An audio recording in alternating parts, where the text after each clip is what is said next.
everybody, welcome to this week's weekly roundup. I have 2 pages, so I'm going to try to be quick. Okay, first things first, you've probably seen this week we've been posting about a new leaf pilot that we have going for this fall. So I want to say first things first, you can still just rake your leaves to the curb and we will come by with the vacuum truck and suck up those leaves. However, that vacuum truck is very expensive and the amount of people that we have to use on that truck also have a cost, and we have a need for them in other areas. So just from an efficiency and an operations and a cost effectiveness approach, not to mention environmentally friendly approach, we needed to at least pilot this idea. So the pilot in concept is bagging your leaves. And if you come to the yard waste site this Saturday between 9 and 1, the first 500 people that ask will get 5 leaf bags. They're 30-gallon bags. If you don't come, you don't have to necessarily buy the bags. You can just use unlined paper bags like the bags you get from the grocery store. You can still collect your leaves and take them to yard waste. The options remain the same as years past. The only thing different this year is you can also bag them at your convenience, put them on the curb, and then we'll pick them up on your regular brush routes. Bearing that in mind, this Saturday is the last Saturday of the year for the street department yard, so this is on First Street, to be open. We changed this last year where we were open 4 Saturdays throughout the year so that people who couldn't get to us during the traditional workday could get down to the yard to drop off, appliances, construction debris, and any of the large materials that you can't dispose of in your garbage can or through Clean Sweep. You can come to the street department yard tomorrow between 9 and 1 to dispose of those. And then likewise, hopefully you see this before 3 o'clock today. Today is the last Clean Sweep of the year, and that's actually in Whitewater. So if you're interested or need to attend that Clean Sweep, please give a call down to Whitewater Public Works. You may have seen this week, the RDA put out a RFP, so a request for proposal for construction management services. And that probably means very little to you, but what it should mean to you is that we're making progress. We're putting out a bid for someone to manage the construction of the town square, and that is a super exciting step in the right direction. In the coming probably 2 weeks, you'll also hear about 2 really other exciting components about the town square, so keep an eye open for those. I wanted to follow up on the budget, which I have just spent, a ton of time with for the last 3 weeks. I'm just finishing up kind of the memo and the presentation that I'll provide to the City Council, so I wanted you to know about that as well.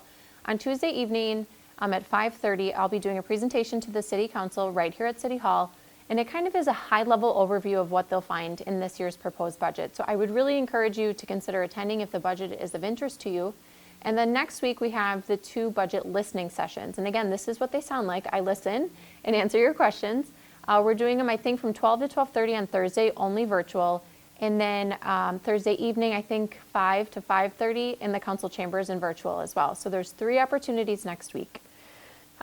We also had the polls this week, which was awesome. I haven't seen the numbers, but I've been told that there were hundreds of comments to the polls. And so I'll get a compilation of those this week before we present to the budget next week.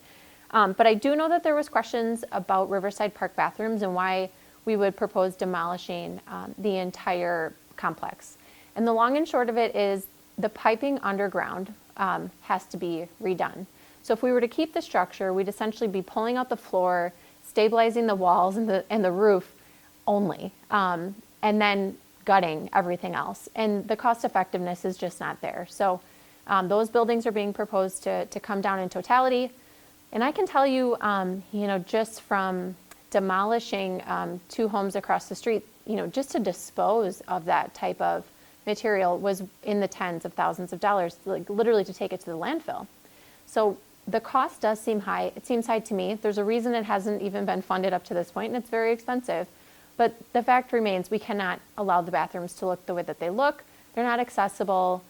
We have a terrible time replacing parts inside those bathrooms, and a lot of staff time is spent attempting to. So it's the right time. We'll see if the Finance Committee approves it, but I wanted to follow up on that question. Also for this is something we did put in the budget for 2022 and this year. So you'll start to hear work about it this year, and then the bulk of the work will happen next year. And this pertains to the revaluation of your properties. So we just posted, I think yesterday, if you go to departments and then to clerk, on the left-hand side of the page, you'll see 2022 revaluation information. I would encourage you to check out that information.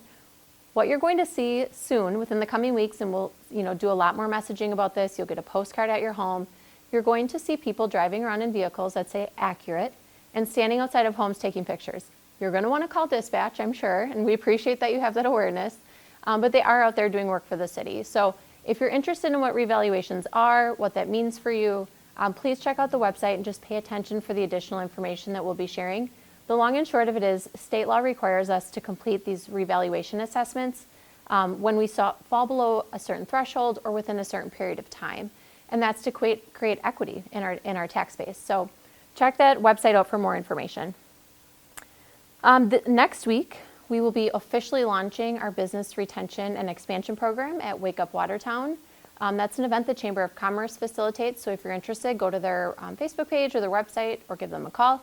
We're pretty excited to finally share the culmination of many visits and events and product service array drafts with the community to share with them what we're doing for business retention and expansion here in the city. So I'll probably talk more about it next week. The Finance Committee this week moved on the first of many steps in the process of kind of reestablishing the creek that runs through Riverside Park. If you've been to the creek lately, it's not looking the best. There are parts of the creek that have eroded. That does have some small effect on the little footbridges in the park. And the long and short is that creek needs to be reestablished. So thankfully, there's some grants that we can use on the early end and potentially some in the actual work on the stream. But the Finance Committee this week realized the need for that and gave us permission to apply for a grant to get that ball rolling on reestablishing the park, or reestablishing the creek in Riverside Park. So we'll keep you informed on that one. Last few items with the library, just a reminder about the Wicked Halloween House Tour. It's $20 to get your house on the map. And then there will be a driving map provided. I know we'll be doing it. My oldest son just loves looking at the Halloween decorations. So watch for that map to be posted, or better yet, register your home. All of the proceeds go to the Friends of the Library. And then they are doing Reading with Rover 2 times, and this is kind of what it sounds like. So therapy dogs come into the library and read with the patrons there. That's on October 7th and 21st at 6 p.m. And then for adults, they are doing a poetry contest, grab bags. There's a ton of options at the library. So check out the Friends page, their page, or give them a call, or better yet, stop in. And then last, as it pertains to teens, they're doing a Teen Library Council mixer. So they're creating essentially a teen library council to help their librarian be informed about what teens are looking for in our library, which I think is great. So if you're interested in joining that, it's October 14th.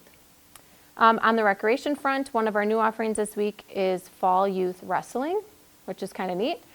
So this is for boys and girls, 5K through 8th grade. It's going to be on Tuesday evenings, and the focus is on kind of building basic skills and doing some drills on core strength and balance. It will be coached by the Watertown Wrestling Club coaches. And then men's basketball league is open. That ends, I think, October 15th. And then we also have coming up the daddy-daughter, mother-son. And then those 2 events are coming up in October. And then I think the fall activity contest is still out there too. So last then, on the jobs front, we have a few openings right now. We have labor, general labor in the streets department, a library page, a police officer, a dispatcher, a street superintendent, which I think closes today. And then we're starting to hire for the indoor pool, lifeguards, and then water safety instructors. So there's a lot going on this weekend, just like there was last, which is a blessing to have. There's the 4 Miles for Cures event happening tomorrow at Brentcourt Park. And then the Watertown Players have their plays this weekend. Cornerstone of Grace has their fundraiser at Riverside Park. All the area farms are open, so there is a ton to do. So with that, I hope you guys have a good weekend, and we'll see you back next week.